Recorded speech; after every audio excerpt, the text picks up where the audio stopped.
The bookshop of a particular school has 10 dozen chemistry books, 8 dozen physics, and 10 dozen electronic economic books. Dozen ಕಂಡ್ರೆ ಇವೆಲ್ಲ dozen. Their selling price are 80, 60, 40.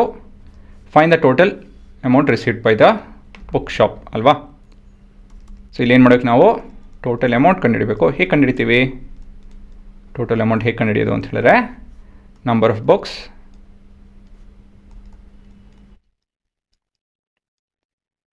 into price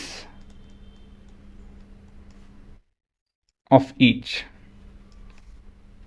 ಇದು fundamental idea, ಸರಿ ತಾನೆ?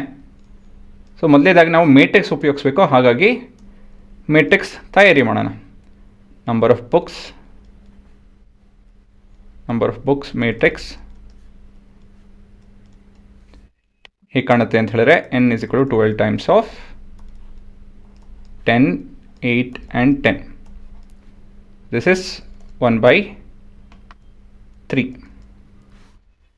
Next, price of each book matrix.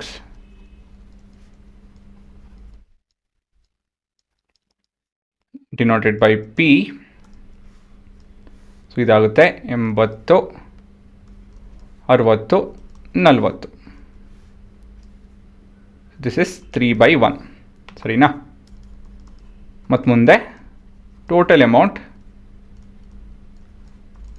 Is equal to n into p ಅಷ್ಟೇ.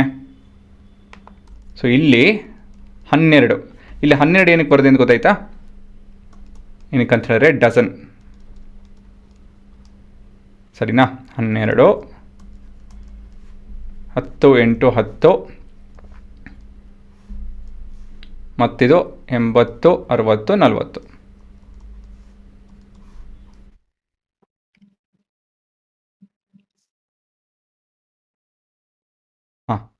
ಮತ್ತು ಮುಂದೆ ಇಲ್ಲಿ 12 times of 800 plus 480 plus 400.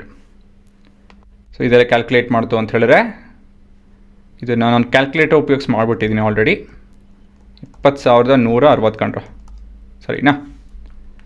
So the total amount earned is equal to